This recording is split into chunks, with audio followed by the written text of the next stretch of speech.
العظيم حسبنا الله ونعم الوكيل نعم المولى ونعم النصير أعوذ بالله من الشيطان الرجيم بسم الله الرحمن الرحيم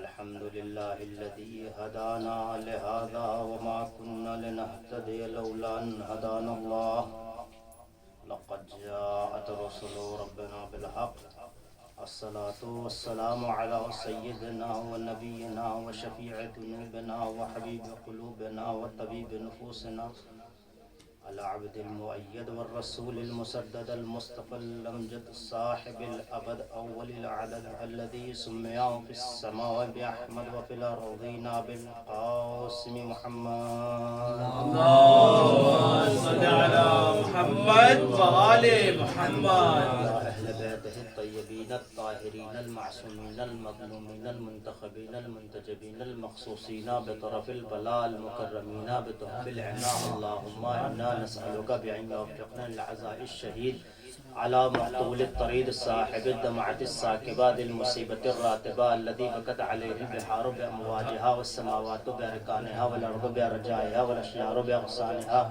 مولانا مولى الكونين ريحان رسول الثقلين أبي عبد الله الحسين عليه الصلاة والسلام الذي قال في حقه نبي الانس والجن من بكى على الحسين وبكى واتباك فله الجنة واللعنة الدائمة على أعدائهم منكري فضائلهم غاصب حقوقهم هادم مزارهم ظالم شيعتهم من اليوم إلى قيام يوم الدين أما بعد قال الله تبارك وتعالى في الكتاب المجيد والفرقان الحميد وهو أصدق القائلين وقوله الحق ثم الحق بسم الله الرحمن الرحيم فيومئذ لا يسأل عن ذنبه إنس ولا جان صلوات محمد باوز بالله صلوات اللهم صل على محمد وآل محمد. دوستان عزیز سرگان محترم خداوند متعال قرآن مجید سورہ مبارک الرحمن میں ارشاد فرما رہا ہے فَيَوْمَئِذٍ لا يسأل عن ذنبه انس ولا جان. ایک روز قسمت انسانی میں ایسا بھی آنے والا ہے جسے روز جزا کہا جاتا ہے. اس دن انسان و جنات کا ایک قبیلہ ایسا ہوگا کہ جن سے ان کے گناہوں کا سوال نہیں کیا جائے گا. سورہ مبارک الرحمن کی آیت ہے فَيَوْمَئِذٍ لَا يُسْأَلُ عَنْ ذَنبِهِ إِنسٌ وَلَا جَانٌ. انسان اور جناتوں کا ایک گروہ بروز قیامت ایسا ایک گروہ ضرور ہے کہ جس سے اس کے گناہوں کا سوال نہیں کیا جائے گا. اور آپ اور ہم اس بات کو بخوبی جانتے ہیں اور اس بات سے واقفیت رکھتے ہیں کہ قرآن متضاد تو نہیں ہے نا. قرآن میں تضاد تو نہیں ہے نا, اور اس بات کے قائل بھی نہیں ہے نعوذ باللہ عیاذا باللہ کہ قرآن میں تضاد ہے یا قرآن میں بہت وسعت تھی تو اللہ نے لمبی چوڑی باتیں کر دی, ادھر ادھر کی باتیں کر دی. نہیں, قرآن ایک لمیٹڈ کتاب ہے, ایک پرٹیکولر کتاب ہے, یعنی چند آیتوں پر مشتمل ایک صحیفہ ہے کہ قیامت تک کی باتیں کرنی ہے. تو ادھر ادھر کی باتوں کی گنجائش اس میں نہیں ہے. اس میں ایک چیز بھی زیادہ نہیں ہو سکتی, اس میں کوئی چیز اضافی نہیں ہو سکتی. اس میں جو چیز ہوگی اس کا تعلق کہیں نہ کہیں انسانیت کے کسی نہ کسی میدان میں سے ضرور ہوگا. اگر قرآن میں کوئی چیز ذکر ہے تو اس کا مطلب کہ آج آنے والی نسل تک قیامت تک انسانیت سے وہ تعلق رکھنے والی چیز ضرور ہے. کوئی اضافی چیز تو نہیں ہوگی نا. وہ الگ بات ہے, کچھ لوگوں کو کچھ آیتیں اضافی لگتی تھی, وہ الگ مسئلہ ہے. میں اکثر جملہ کہتا ہوں ان کو آیتیں اضافی لگتی تھی, وہ شیعت میں اضافی تھے اس لیے وہ نکل گئے, وہ شیعت میں اضافی تھے. تو عزیزان گرامی, دوستان عزیز, قرآن ایک ایسی کتاب ہے کہ جس میں قیامت تک آنے والی باتیں ہیں. تو اب اس میں کوئی ادھر ادھر کی بات تو ہوگی نہیں, کوئی تضاد کا مسئلہ تو ہوگا نہیں, کوئی خرافاتی نعوذ باللہ باتیں تو ہوں گی نہیں. قرآن یہاں پر کہہ رہا ہے فَيَوْمَئِذٍ لَا يُسْأَلُ عَنْ ذَنبِهِ انسٌ وَلَا جان، کہ قیامت کے دن انسانوں جناتوں کا ایک گروہ ایسا ہوگا کہ جس سے اس کے گناہوں کا سوال نہیں کیا جائے گا۔ میں دستے ادب جوڑ کے قرآن کی بارگاہ میں چلوں، آپ ابھی قرآن پڑھ رہے تھے، تلاوت کر رہے تھے، اور یہ مہینہ، یہ ماہ مبارک قرآن کی بہار کا مہینہ ہے، سب کچھ چل رہا ہے، لیکن اسی قرآن میں ایک جگہ پر مجھے یہ آیت بھی ملی جہاں اس بات کو اللہ نے واضح کیا وَقِفُوهُمْ إِنَّهُمْ مَسْئُولُونَ، روکو ان سے پوچھا جائے گا، یوم لَتُسْأَلُنَّ يَوْمَئِذٍ عَنِ النَّعِيمِ، یہاں پر یہ لوگ نعمتوں کا سوال ہوگا ان لوگوں سے، انہیں روکو۔ اے خدا یہ کیا مسئلہ ہے؟ کہیں کہہ رہا ہے گناہوں کا سوال نہیں ہوگا، کہیں کہہ رہا ہے نعمتوں کا سوال ہوگا۔ اصول تو یہ کہتا ہے کہ نعمتوں کا نہیں ہونا چاہیے، گناہوں کا ہونا چاہیے، تو نے اصول الٹ دیا، گناہوں کا نہیں پوچھ رہا ہے، نعمتوں کا پوچھ رہا ہے۔ ایک سوال پڑھے محمد والے محمد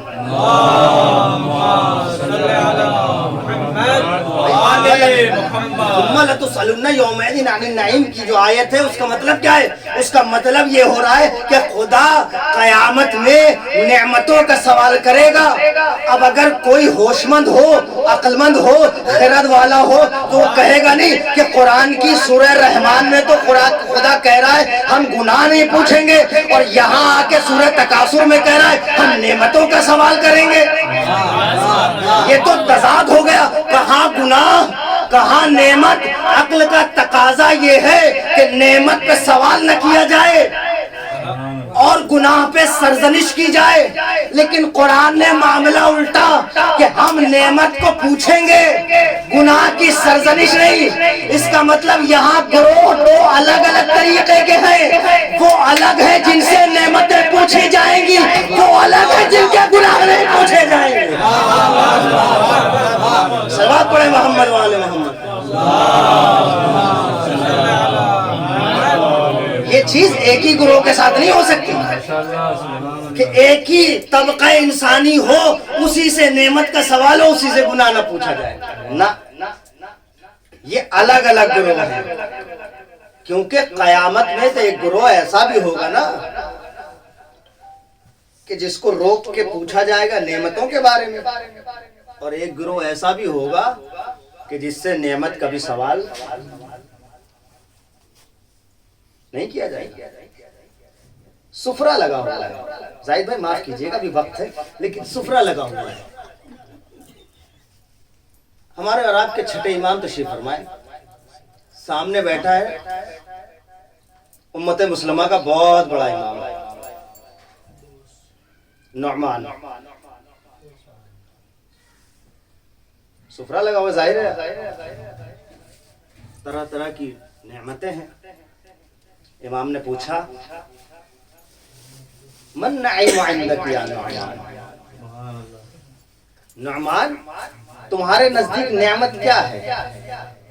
اب ظاہر ہے بڑا ذہین آدمی تھا، پوری امت اور پورا ایک مسلک بنانا معمولی بات تو نہیں، ذہانت و فطانت چاہیے۔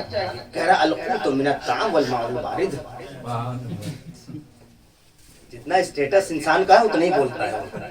امام نے تبھی فرمایا تکلم کا تعارف، بولو تاکہ پہچانے جاؤ کتنے پانی میں ہو۔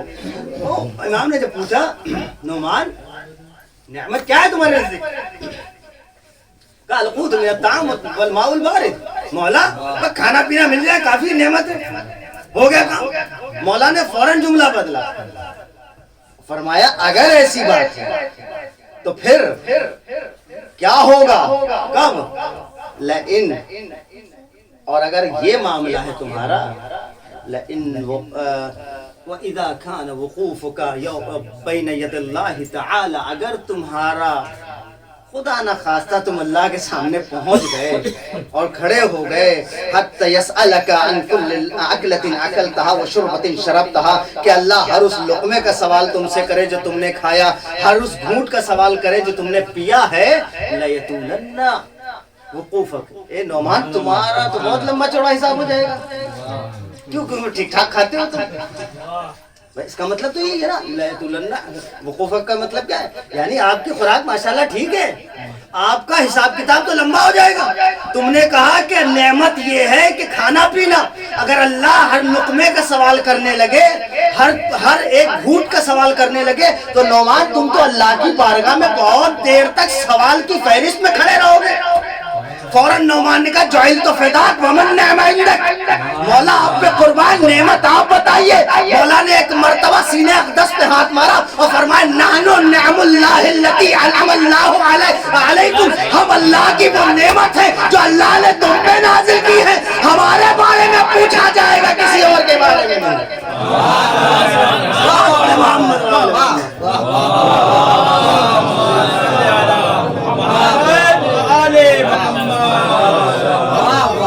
بنا الف اللہ قلوبکم،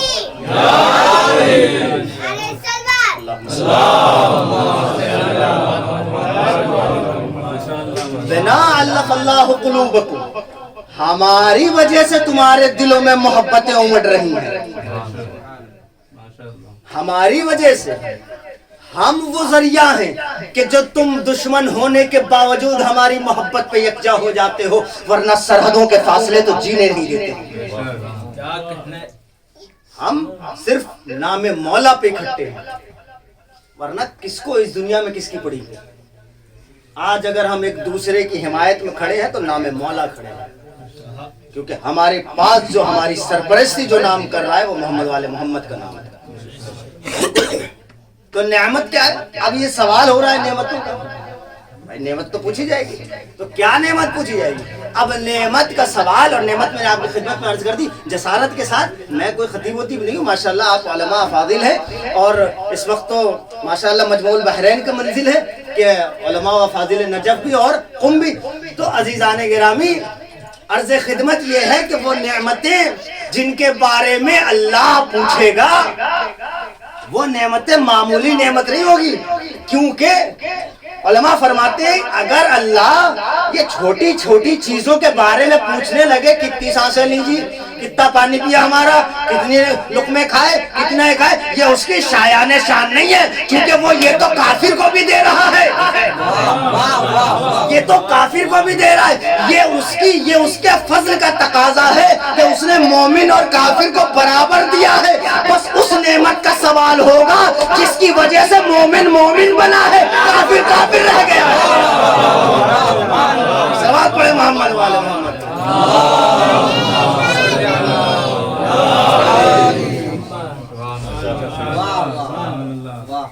آپ جو ہے بالکل اسی طریقے سے دوبارہ سے لگا سکتے ہیں جس طریقے سے ہائی لائٹ چلتی ہے۔ ہاں لگا دیجیے۔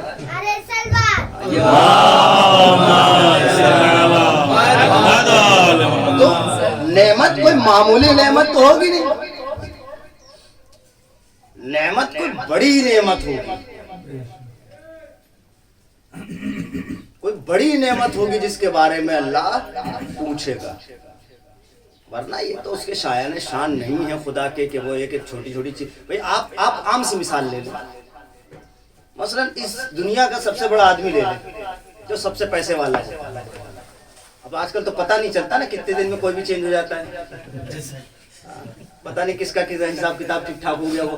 لیکن آپ فرض کر لیں ایک بڑا آدمی، اس کے یہاں اگر بہت سارے لوگ کام کر رہے ہیں تو وہ چھوٹی چھوٹی چیزوں کے بارے میں آپ دیکھیں، وہاں جائیں تو آپ کو پتہ چلے گا پانی کے پاؤچز بھی رکھے ہوئے ہیں فری میں پینے کے، کولڈ ڈرنک بھی رکھی ہوئی فری میں، چائے پورا دن چل رہی، تو اس کے بارے میں پوچھے گا ایک مہینے کے بعد بھائی کتنی چائے پی تھی، کتنا پانی پیا تھا نا، وہ پوچھے گا اس عمل کے بارے میں جس کو اس کی ذمہ داری دی گئی ہوگی کہ تمہیں یہ ذمہ داری دی گئی تھی، اسے پورا کرنا تھا، یہ کیا کہ نہیں۔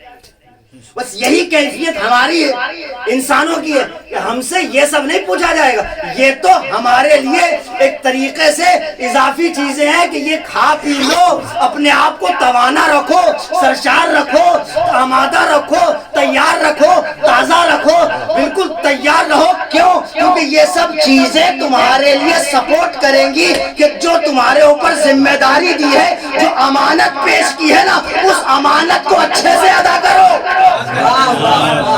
جو نعمت دی ہے اس کو مانو، تو اس کا سوال کرے گا، اس کا سوال۔ اچھا جو اس نعمت سے پہلے سے سرشار ہے، اب دیکھیں تحصیل حاصل ہو جائے گا نا، جو آلریڈی پہلے سے ہی اس کے قائل ہیں، اس کے قائل ہیں، مولا کو مولا مانتے ہیں، رسول کو آخری نبی مانتے ہیں، علی ابن ابی طالب کو وسیع پیغمبر مانتے ہیں، ان کی آگے کی نسلوں کو ائمہ مانتے ہیں۔ جو پہلے سے اقرار کر رہا ہے اس سے تو پوچھا جانا تحصیل حاصل ہے نا بھائی۔ آپ پہلے دیکھیے، آپ یہاں کے نظام پہ مت چلیے گا، آپ نے امتحان پاس کر لیا ہے، اب آپ سے دوبارہ کہا جائے وہی امتحان دیجئے تو یہ تحصیل حاصل ہے نا۔ کیوں؟ کیونکہ آپ وہ عہدہ، وہ سلسلہ، وہ میدان سر کر چکے ہیں۔ اب آپ کو اگر اسی کے بارے میں پوچھا جائے تو آپ کا بھی ٹائم ویسٹ، پوچھنے والے کا بھی ٹائم ویسٹ۔ پر ٹائمنگ کی بہت بڑی بات ہے، ٹائم کا ہی بہت مسئلہ ہے۔ تو اللہ وہاں پر ان سے تو ہرگز نہ پوچھے گا کہ علی کو مانا کہ نہیں مانا، جو مانتے رہے، پوچھے گا ان سے جو نہیں مانتے تھے۔ تو اب نعمت کا سوال ان سے ہوگا جو نعمت کو تسلیم نہیں کرتے تھے، تو اب دوسرا ان سے کیا سوال ہوگا جو تسلیم کرتے تھے۔ اب ان کے لیے وہ آیت ہے فَيَوْمَئِذٍ لَا يُسْأَلُ عَنْ ذَنبِهِ إِنسٌ وَلَا جَانٌ۔ اب نہ ان کے گناہ پوچھے جائیں گے، چاہے انسان ہو چاہے جنات ہو۔ محمد والے محمد، اللهم صل على محمد وعلى محمد۔ ان سے کیا پوچھا جائے گا؟ ان سے یہ تو نہیں پوچھ سکتے وہ نعمت مانی کہ نہیں مانی، نعمت ادا کی کہ نہیں، وہ تو کر چکے ہیں۔ اب ان کے لیے کیا ہے؟ میں نے کہا تھا ابتدا میں کہ دو الگ الگ گروہ ہیں جن سے یہ الگ الگ سوال ہو رہے ہیں۔ نعمت کا سوال کسی اور گروہ سے ہو رہا ہے، اور گناہوں کا سوال ایک ایسا گروہ ہے جس سے پوچھا ہی نہیں جا رہا گناہوں کے بارے میں۔ جبکہ یہی آپ سورہ قصص کی آیت پڑھیں، فَيَوْمَئِذٍ يُسْأَلُ عَنْ ذُنُوبِهِمُ الْمُجْرِمُونَ۔ مجرموں سے تو پوچھا جائے گا بھائی، مجرموں سے قرآن نے واضح کر دیا کہ مجرموں سے مجرموں سے بھی نہیں پوچھا جائے گا۔ فَيَوْمَئِذٍ لَا يُسْأَلُ عَنْ ذُنُوبِهِ الْمُجْرِمُونَ، یہ آیت ہے۔ مجرموں سے بھی نہیں پوچھا جائے گا گناہوں کا۔ کیوں؟ اتنے جرم ہے جو ثابت ہے۔ جو آدمی پہلے سے ہسٹری چیٹر ہو اس کو پوچھا نہیں جاتا جرم کیا کہ نہیں، کہیں بھی جرموں اٹھایا ہسٹری چیٹر جاتا ہے۔ تو مجرم قیامت کے دن ہسٹری چیٹر ہے اسلام کا۔ اب اس دن اس سے یہ نہیں پوچھا جائے گا یہ کیا تھا کہ نہیں، یہ گناہ کیا، کیونکہ وہ آلریڈی موجود ہے، اس کے پاس گناہوں کی لمبی فہرست ہے، اس سے بھی نہیں پوچھا جائے گا۔ یہ مجرم ہے، لیکن ایک گروہ الگ ہے جس سے نہیں پوچھا جائے گا۔ وہ مجرموں کا نہیں ہے، وہ مومنوں کا ہے جن سے نہیں پوچھا جائے گا، نہیں پوچھا جائے گا۔ اب ادھر ادھر کی تو بات ہے نہیں، بات ہونی چاہیے مضبوط، ایسی تو ہے نہیں کہ ادھر ادھر اڑائی اور نکل لی، بات تو مضبوط ہونی چاہیے۔ تفسیر قمی میں علی بن ابراہیم قمی نقل کرتے ہیں کہ امام نے فرمایا من تولی امیر المؤمنین وتبر من اعدائه وحلل حلالہ وحرم حرامہ، جس نے امیر کائنات سے محبت رکھی، دشمنوں سے برابر سے نفرت کی، حلال محمدی کو حلال جانا، حرام محمدی کو حرام جانا، ثم اذنب، پھر گناہ کر دیا، ولم یتب فی الدنیا، اور دنیا میں توبہ نہیں کر پایا، تو ہوگا کیا؟ ہوگا کیا؟ کچھ ہونا چاہیے نا۔ امام نے فرمایا جس نے ایسا کیا، امام سے محبت، دشمنوں سے نفرت، حلال محمدی کو حلال، حرام محمدی کو حرام، اور پھر خدا نخواستہ گناہ کر لیا اور توبہ نہ کر پایا، تو ہوگا کیا؟ امام فرماتے ہیں برزخ میں اس سے سارا سب کچھ اصول لیا جائے گا، وَيَخْرُجُ يَوْمَ الْقِيَامَةِ كَمَا لَيْسَ لَهُ ذَنْبٌ۔ اب قیامت میں جب اٹھے گا تو جیسے اس کے اوپر کوئی گناہ ہے نہیں، جب گناہ نہیں تو پوچھا کس بارے میں جائے گا؟ صلوات پڑھیں محمد والے محمد۔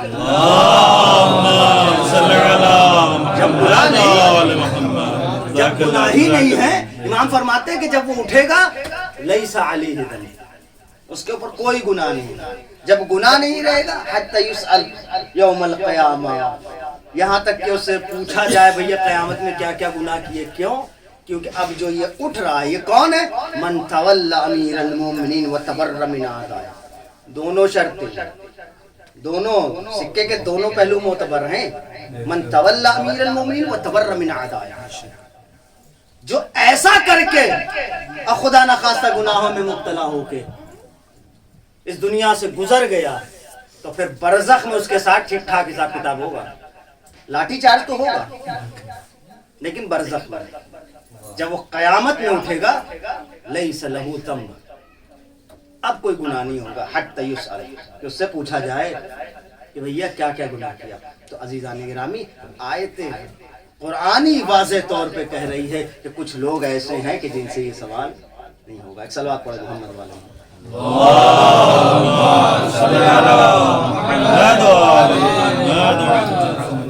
آپ نے ملاحظہ کیا کہ کس طریقے سے پروردگار عالم نے یہ نعمتیں ہم کو دی ہیں. یہ ایک عنایت خداوندی ہے کہ جو ہمارے ساتھ ہے کہ کچھ لوگوں سے اس کے بارے میں پوچھا جا رہا ہے جو بیچارے پریشان ہیں اس کا جواب دینے میں، لیکن کچھ لوگ ایسے ہیں کہ جو اتنا سب کچھ کر کے پہنچے ہیں لیکن اس کے بعد ان کے ساتھ جو ہوگا وہ برزخ میں ہوگا، وہاں پر نہیں ہونے والا.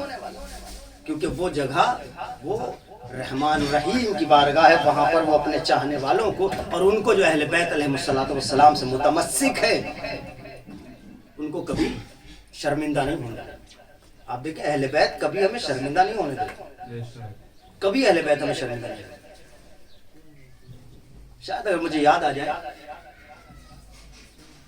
تو ایک دور ہے بادشاہ کا دور ہے، اس میں ایک دکان والا ہے، اس کی عادت ہے صبح سویرے اٹھ کے دشمنان اہل بیت سے مکمل اپنی بھڑاس نکال لیتا ہے. عادت ہے. وہ روز یہ کرتا ہے کسی نے حکومت میں شکایت کر دی کہ حضور وہ تو معاملہ صحیح نہیں ہے، اس کا گڑبڑ کر رہا ہے، آدمی خراب ہے، یہ کر رہا ہے. آج حکومت نے جاسوس بھیجے 2 عدد، جاؤ اور نگاہ رکھو 2-3 دن کہ کیا وہ یہ کر رہا ہے. اگر کر رہا ہے تو اس کو سزا دی جائے، اگر نہیں کر رہا ہے تو پھر وہ کیوں اس کے اوپر الزام میں خامخواہ رپورٹ لکھا دی گئی. اب وہ حکومت کے بندے آ گئے، وہ چھپ گیا اطراف میں کہ دیکھیں بھائی، کیونکہ وہ تو بلند آواز صبح میں اس کا سلام پہلے بعد میں ہوتا تھا، پہلے وہ دشمنان اہل بیت سے ٹھیک ٹھاک اپنی بھڑاس نکال لیتا تھا. اب وہ جب رات میں سویا، دشمن بندے آ گئے، حکومت کے جاسوس آ گئے اور چھپ گئے، اور وہ رات میں سویا، خواب میں شہزادی سلام اللہ علیہا تشریف لائی. اللہم صلی علی محمد ایک جملہ فرمایا، یا شیخ بدل کلامک. صرف شہزادی نے اتنا فرمایا، یا شیخ بدل کلامک. وہ بیدار ہوا صبح میں، بڑا حیرت میں کہ شہزادی تشریف لائی ہیں اور انہوں نے یہ جملہ فرمایا ہے. یہ تو میں سمجھ نہیں پا رہا ہوں. ظاہر ہے ائمہ کا کلام اگر ہم جیسے ناقص العقل سمجھنے لگے، بے تکے لوگ سمجھنے لگے تو پھر ائمہ کا کلام تھوڑی نہ رہے. ائمہ کے کلام کو سمجھنے کے لیے دوسرے امام کا کلام چاہیے، وہی بتا سکتا ہے کہ اس کلام کا کیا معیار ہے. ہم اور آپ کی ذہانت اتنی نہیں ہے. وہ دعویٰ الگ چیز، ہم سب جانتے، جھوٹ بول رہا ہے جو کہہ رہا ہے سب جانتے ہیں، جھوٹ بول رہا ہے، واقعی جھوٹ بول رہا ہے. تو اب وہ صبح اٹھا، اس نے کہا پتہ نہیں شہزادی نے کیا فرمایا، لیکن شہزادی نے کہا ہے تو کچھ نہ کچھ مصلحت ہے. اب وہ صبح جب دکان پہ آیا تو اب اس نے کوئی سامنے سے آیا، اب وہی بندہ سامنے سے آیا جو شکایت کرنے گیا تھا، کیونکہ اسے ثابت کرنا تھا کہ میں نے جو شکایت کی ہے وہ سدسر صحیح ہے. آیا، السلام علیکم. اب جو صبح میں وہ سلام کرنے آیا، جو کل تک سلام سے پہلے پورے خانوادے کی خبر لیتا تھا، وہ آج کہہ رہا وعلیکم السلام ورحمۃ اللہ وبرکاتہ، برادر کیسے تشریف لائیے بیٹھیے. اور وہ حیران کہ کل تک تو سلام سے پہلے خانوادے کی خبر ہوتی تھی، وہ بھی ہمارے پرکھوں کے خانوادے کی. آج سلام کا جواب وعلیکم السلام ورحمۃ اللہ وبرکاتہ بے احسن ہو رہا ہے، بہترین طریقے سے ہو رہا ہے. 1 دن ہو گیا، 2 دن ہو گیا، 3 دن ہو گیا. اس نے کہا ہے، اب وہاں پہنچ گئی خبر، جاسوسوں نے کہہ دیا وہ جھوٹ بول رہا ہے یہ آدمی. وہ آدمی تو اتنا شریف ہے، اتنا بہترین ہے، اتنا اچھا ہے، کردار اچھا ہے، گفتار اچھی ہے، سب کچھ اچھا ہے. وہی آتا ہے تو سامنے سے سلام کرتا ہے تو وہ سلام کا لمبا والا جواب دیتا ہے. سمجھ رہے ہیں آپ؟ یعنی وہ بہتر طریقے سے جو قرآن کا حکم ہے یا تو بالکل ویسا کہہ دو یا اس سے بہتر کہہ دو. تو وہ وعلیکم السلام ورحمۃ اللہ وبرکاتہ جنت المقام یہ سب کر کے مخاطب کرتا ہے. وہ کیسے گستاخی کر سکتا ہے لوگوں کے حق میں؟ اب ہوا کیا؟ ہوا یہ کہ اس کی درخواست رد. اب چوتھا دن آیا, وہی شخص سلام کرنے آیا, پھر اس کے جیسے ہی سلام کیا. اس نے پہلے خان وعدہ ناپا, بعد میں جواب دیا. اس نے کہا کل تک ایسا کیوں؟ کہ میرے خواب میں شہزادی آئی تھی, انہوں نے کہا تھا کلام بدل دو, میں نے بدل دیا. اب سمجھا کیوں؟ کیونکہ کبھی اہل بیت ہمیں رسوا نہیں ہونے دیتے. ایک صلوات پڑھے محمد والے محمد. اہل بیت ہمیں کبھی رسوا نہیں ہونے دیتے. اس نے کلام بدلا, جملہ بدلا اور اپنے آپ کو اس مصیبت سے نکال لیا. یہ کس نے کیا؟ یہ اہل بیت علیہ السلام کیا. اہل بیت علیہ السلام کیا, ان کی عنایتوں کو, ان کی بڑی عنایتیں. اگر یہ پوری زندگی بھی کم پڑ جائے نا ان کی ایک عنایت کے شکر کے لیے, یہ زندگی بھی کافی نہیں ہے ایک عنایت کے شکر کے لیے. کیونکہ اللہ نے خداوند متعال نے قرآن میں کہا ہے کہ ہم نے مومنین پہ احسان کیا ہے کہ رسول ان میں بھیج دیا. یہ احسان خدا ہے کہ ہم ہمارے درمیان رسول اور آل رسول موجود ہیں. یا ہمارا احسان نہیں کہ ہم ایمان لا کے احسان کر دیے ان کے اوپر. آئے تھے کچھ لوگ جتانے کے لیے, یا رسول ایمان لے آئے, کچھ بڑی زحمتیں کہ آپ نے کچھ تو اجر لے لیجئے. تو رسول نے بھی ایسا اجر مانگا کہ آج تک امت پریشان ہے, دے کہ نہ دے, ایسا اجر مانگا. تو یہ ان کی عنایات ہیں, یہ ان کے فضل ہیں, اور وہ ہر وقت اپنا فضل دکھاتے ہیں. اکثر میں ایک جملہ کہتا ہوں کہ اہل بیت علیہ السلام کی جتنی ذوات مقدسہ ہیں, اگر وہ مثلا معجزے کے اعتبار سے اگر وہ پہلے کے پاس ہے نا تو وہی معجزہ آخری کے پاس ہے, سب کے پاس. یعنی اگر بات مردے زندہ کرنے کی ہے تو رسول بھی کر سکتے ہیں, علی بھی کر سکتے ہیں, حسن بھی کر سکتے ہیں, حسین بھی کر سکتے ہیں, سارے امام کر سکتے ہیں. یہ کوئی ہاں بس کسی نے کیا کسی نے نہیں کیا, کسی کو موقع ملا کسی کو موقع نہیں ملا, ہے کہ نہیں؟ ورنہ معجزات اگر کمتر اور تھوڑے بہت ہوں تو پھر فضل میں کمی آ جائے گی, اور فضل میں کمی بیشی اہل بیت کی یہاں ہے ہی نہیں. وہ 12 مصلے ایک برابر ہیں, فکریں ایک برابر ہیں, جو پہلے نے کہا وہی آخر کہے گا, اور سب کے معاملات ایک جیسے ہیں. بس کسی نے قلم کو ہتھیار بنایا, کسی نے تلوار کو ہتھیار بنایا, کسی نے دعا کو ہتھیار بنایا, کسی نے زندان میں سجدوں کو ہتھیار بنایا.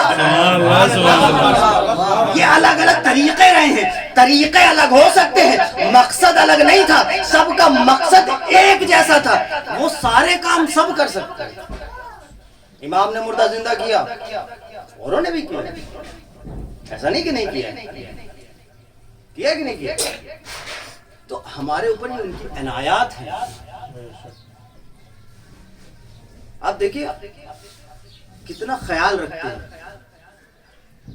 مدینہ ہے, رسالت مہاب اپنے بیت الشرف سے نکلے, مولا کے بیت الشرف پہ دخلوات کیا, یا علی باہر آؤ. یہ شرف کسی کو نہیں ملا ہے. یہ ایرے غیرے نتھو خیرے خام و خام والے لوگ, یہ 40 سال تک بتوں کے آگے اپنی جیون کو رسوا کرنے والے لوگ, یہ چاہے جتنی روایتیں پیسے دے دے کہ اپنے نام کروا لیں, لیکن ویسا کوئی نہیں بلا سکتا جیسا نبی نے علی کو بلا لیا. یا علی باہر آ جاؤ. مولا آ گئے, علی اپنا ہاتھ میرے ہاتھ میں دو. مولا نے اپنا ہاتھ رسالت مآب کے ہاتھ میں دیا, ایسے کر. اب ایسے دو ہی صورت ہو سکتی ہے, یا تو ایسے اس طرف ہو یا اس طرف ہو. یہ ہے نا, ہاتھ میں تاریخ کہتی ہے کہ رسول نے مکمل اپنا ہاتھ علی کے مکمل ہاتھ میں رکھا, ایسے پکڑ کے اور ایسے جھلاتے ہوئے مدینے کی گئے. علی مدینے کی سیر کرتے ہیں, یا رسول اللہ جہاں آپ لے جائیں. ایسا تابع دار بھی چاہیے, یہ تھوڑی نا رسول نے بتایا کہاں جانا ہے. کچھ کہا یا علی چلے نکل پڑے. اللہ رسول کسی کو بلاتے رہے چلے آؤ جی چلے آؤ جی چلے آ جاؤ, لیکن وہ تو تشریف لے جاتے رہے, وہ تو تشریف لے جاتے رہے. تو بھائی میں بھی بڑا مہذب آدمی ہوں, میں اس کا خیال رکھ سکتا ہوں. اللہم صلی علی محمد وآل محمد. تو تشریف لے جاتے رہے. تو یہاں پر مولا نے کہا چلو چل دیے. اب دونوں لوگ جا رہے ہیں, مدینے کی سیر کر رہے ہیں. اتنے میں تاریخ کہتی ہے کہ رسول نے دیکھا ایک جنازہ جا رہا ہے. پیغمبر نے فرمایا یا علی جنازے میں شریک نہیں ہوں گے؟ کیوں نہیں یا رسول اللہ, بالکل چلیے جیسا آپ فرمائے. آگے بڑھے دونوں, مولا کائنات اور رسالت مآب صلی اللہ علیہ وسلم آگے بڑھے. آگے سے جنازہ اٹھایا, ایک طرف سے رسول نے, ایک طرف سے مولا امیر المومنین علیہ السلام نے. آگے سے جنازہ اٹھایا, لے کر کہاں پہنچے؟ بقیع تک. وہاں ایک بندے کو دیکھا رسول اللہ نے, وہ قبر کھود رہا ہے. کہا باہر نکلو میں کھودوں. رسول نے قبر مکمل کی, جنازہ باہر. رسول نے کہا کوئی نماز نہیں, میں پڑھاؤں گا. رسول نے نماز پڑھائی, اپنی ابا اتاری اور اس کو کفن دیا, اپنی ابا کا کفن اڑایا. رسول اترے قبر میں, کہ یا علی کوئی نہیں, یا علی تم جنازہ پکڑاؤ, کوئی نہیں, یا علی تم جنازہ پکڑاؤ. مولا نے جنازہ اٹھایا, رسول کو دیا. رسول نے قبر میں رکھا, تلقین رسول نے پڑھی. توجہ, تلقین رسول نے پڑھی. باہر آئے, قبر برابر کی, آخری تلقین بھی رسول نے پڑھی. اور واپس سے ہاتھ جھاڑا اور ہاتھ میں ہاتھ ڈالا مولا کے, اور پھر چل پڑے.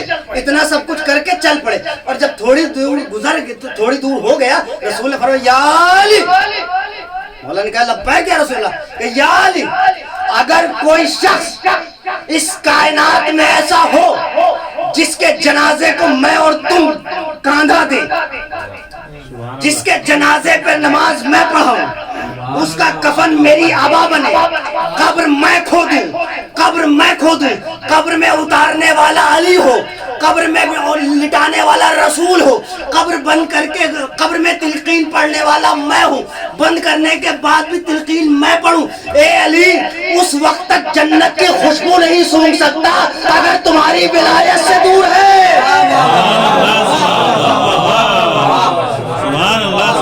کتنا خیال رکھا ہے, سبحان اللہ سبحان اللہ, کتنا خیال رکھا ہے. یعنی جاتے جاتے بھی موقع دے رہے ہیں. وہ غالب تھے جن کو آخری وقت کا اسلام سمجھ میں نہیں آیا ایمان, غالب نے کہہ دیا, وہ الگ بات ہے, وہ شیر تھا, لیکن آخری وقت میں بھی اسلام بڑا کارگر ہو جاتا ہے. ہم نے حور جیسی مثالیں دیکھی ہیں, آخری وقت کے ایمان کی حور جیسی مثالیں دیکھی ہم نے. تو عزیزان گرامی, اہل بیت نے ہم پر اتنا کرم کیا کہ تم اگر کسی طرح سے کچھ نہ کر سکو تو کم سے کم مرتے وقت تو ہمارا اقرار کر لو, ہم ساری زندگی معاف کر دیں گے. صلوات پڑھے محمد یا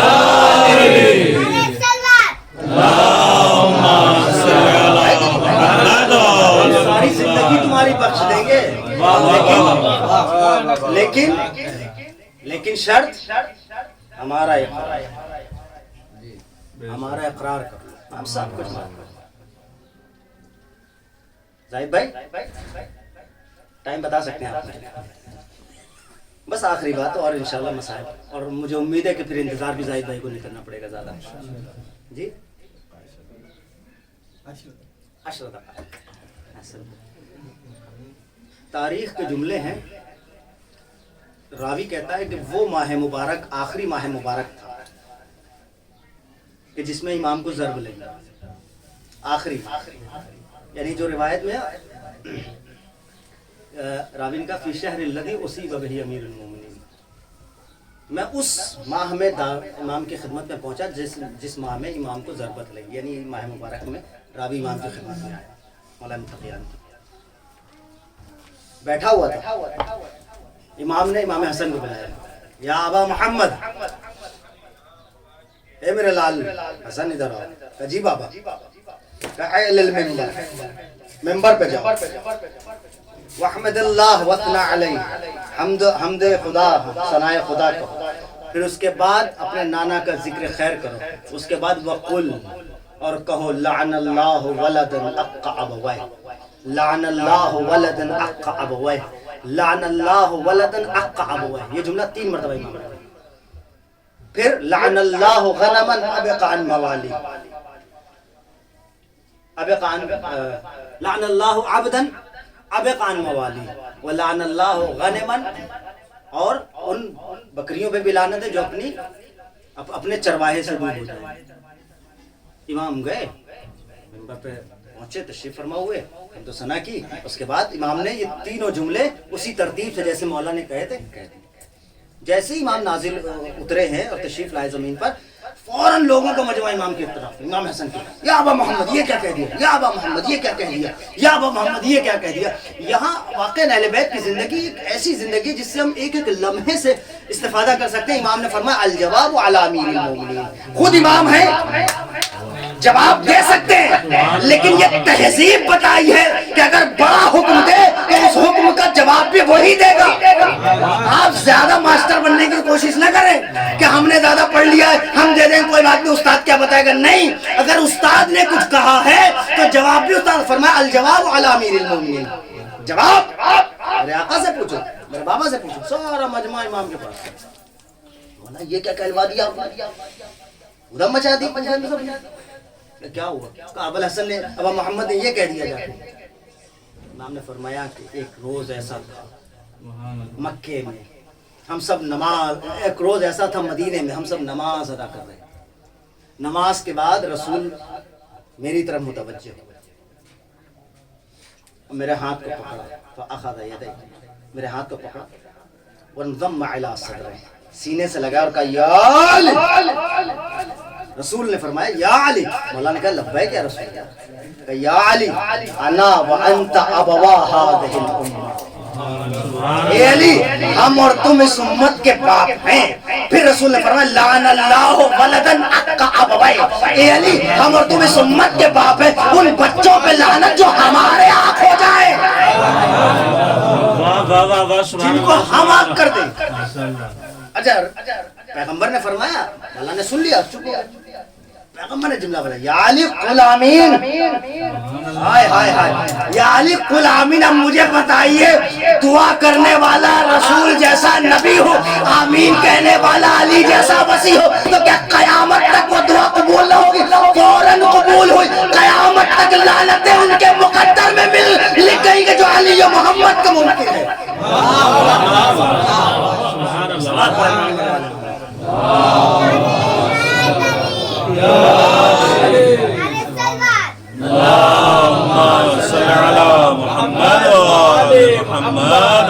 لعن اللہ ولدا اق ابویہ، مولا نے کہا آمین۔ پھر فرمایا یا علی، رسول جیسے ہی فرمایا مولا نے کہا لبیک یا رسول اللہ، فرمایا انا وانت موالی هذه الامه، ہم اور تم اس امت کے مولا ہیں۔ ایسے ہی تھوڑی نا من کن تو مولا فہذا علی مولا کہا تھا، ہم اور تم اس امت کے مولا ہیں۔ وَلَعَنَ اللَّهُ عَبْدًا أَبْقَانَ مَوَالِي، ان غلاموں پہ لعنت ہو جو اپنے مولا سے منہ موڑ لیں، ان غلاموں پہ لعنت ہو جو اپنے مولا سے منہ موڑ لیں۔ پھر فرماتے ہیں یا علی، پھر رسول نے کہا قل آمین، مولا نے فوراً کہا آمین۔ یہ آمین یوں ہی نہیں کہی جا رہی، قیامت تک کے صحیح، قیامت تک کے لیے قسمت لکھی جا رہی ہے ان لوگوں کی جو علی اور رسول کو چھوڑ کے بیٹھے ہیں، ان لوگوں کی جو ان کو مولا نہیں مان کے بیٹھے۔ پھر فرمایا یا علی، فرمایا لبیک یا رسول اللہ، کہ انا وانت راعی هذه الامه، ہم اور تم اس امت کے نگہبان ہیں۔ لعن اللہ غنما، ایسی بھیڑ بکریوں پہ لعنت ہے جو اپنے نگہبانوں سے بھاگ جائے۔ صلوات پڑھے محمد والے میں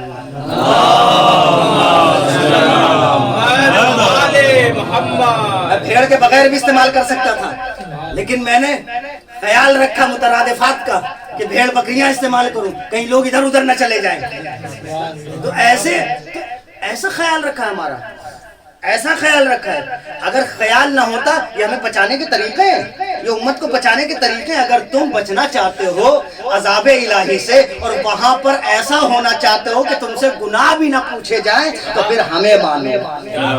ایسا ہونا چاہتے ہو کہ سوال نہ ہو، تو پھر ہماری رعایت میں آ جاؤ، ہمیں تسلیم کر لو۔ یہ سب طریقے بتا رہے ہیں، لیکن امت کے ذہن پہ جب پتھر پڑے ہوں، جب دل غیر خدا کی عبادت سے سنگ ہو چکے ہوں، تو پھر اس کے اوپر کسی قسم کا چشمہ کام نہیں کرتا،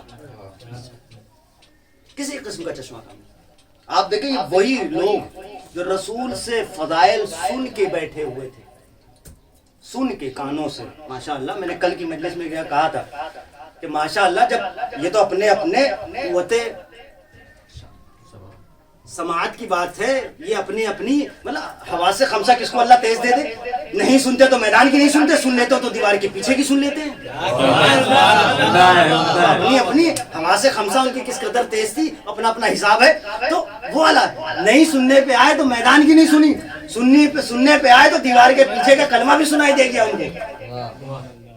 تو اتنا ماشاءاللہ یہ تو ریئر ہوتے ہیں. میں کل ایک رپورٹ پڑھ رہا تھا، کل یا پرسوں، کہ ایسے لوگ ریئر ہوتے ہیں، کروڑوں میں ایک ہوتا ہے جس کے ساتھ یہ ہوتا ہے. اتنا حساس مل جائے کوئی ایک مادہ. کبھی کسی کی نظر حساس ہو جاتی بہت زیادہ کہ بہت دور تک دیکھ سکتا ہے، کسی کی مشام بہت قوی ہو جاتی، کسی کی سماعت کبھی لاکھوں میں، وہ شاید ایک لاکھوں میں ایک یا کروڑوں میں ایک بندہ تھا جو ایسے تھے، جو اس قدر ماشاءاللہ جن کی قوت سماعت کافی ذہین تھی اور کافی فتین اور کافی قوی تھی کہ انہوں نے دیوار کے پیچھے کا سن لیا. اور کچھ لوگوں کی اتنی ضعیف تھی ان کو ملا ہی نہیں، نہ جانے کیا نقص رہ گیا، ان کو ملا نہیں کہ میدان کی بات بھی سنائی نہ دی. تو عزیزان گرامی رسول بتاتے رہے، سمجھاتے رہے، دکھاتے رہے، سب کچھ کراتے رہے کہ بھیا یہ ہیں جو تمہیں بچا سکتے ہیں، یہ ہے نعمت الہی، ان کو مانو. نہیں مانو گے تو پوچھا جائے گا، مان لو گے تو گناہ بھی نہ پوچھے جائیں گے.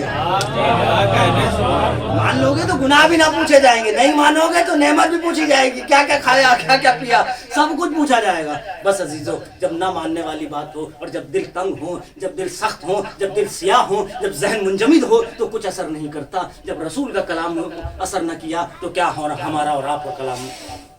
امام حسین نے کچھ اور کہا، کربلا عدم معرفت اہل بیت کا نام ہے. کربلا کچھ اور نہیں ہے، عدم معرفت اہل بیت کا نام کربلا ہے. رسول کیا فرماتے ہیں؟ رسول کا حوالہ دیتے رہے. بس یہ اذان ہو گئی، مجھے ایک جملہ یاد آ گیا. جس وقت امام کے گلوئے مبارک پر خنجر چل رہا تھا نا، ایسے مسلمانوں کو کیا کہا جائے. کسی نے خوب کہا، میں نے ایک جگہ پڑھ دیا علامہ اقبال کا نام لے کے، لیکن پھر بعد میں کسی بزرگ نے کہا کہ شاید علامہ اقبال کا نہیں ہے، مجھے پتہ نہیں، اگر کسی کو پتہ ہو تو بتا دے. کہ کسی نے بڑا خوب کہا ہے کہ عجب مذاق ہے اسلام کی تقدیر کے ساتھ، کٹا حسین کا سر نعرہ تکبیر کے ساتھ. عزیزو جب امام کا سر قلم ہو رہا ہے تو ادھر سے ایک آواز گونج رہی ہے. وہ آواز یہ کہ جلدی کرو، نماز عصر کا وقت نکلا جا رہا ہے. اس سے بڑی قیامت امت مسلمہ پہ کوئی نہیں ہو سکتی کہ روح نواز کو قتل کر کے نماز پڑھنے جا رہے ہیں. مجھے نہیں معلوم کیسا گزرا ہے لوگوں پر اور کیا کیا مصائب اہل بیت علیہ الصلوۃ والسلام پہ گزرے اور کس کیفیت میں گزرے، لیکن ہاں اتنا ضرور جانتا ہوں جب خنجر چل رہا ہے تو خنجر کو ایک بار میں تو نہیں چلانا. علامہ دربندی نے جو لکھے ہیں وہ تقریباً 12 ضربیں لکھی ہیں. علامہ دربندی نے کہی 12 ضربوں میں امام کا سر تن سے جدا ہوا ہے. لیکن قیامت تو تب ہے کہ جب 70 قدم کے فاصلے پہ ایک بہن کھڑی ہوئی دیکھ رہی ہے کہ بھائی کا سر کاٹا جا رہا ہے. میرے ساتھ سے خطاب کر کے کہا، اے عمر سعد، ارے تو دیکھ رہا ہے میرا بھائی ذبح کیا جا رہا ہے. اللہ اکبر. ایک مرتبہ امام کے سر و تن میں جب جدائی ہوئی، سرخانیاں چلنے لگی، فرات کا پانی نیزو اچھلا.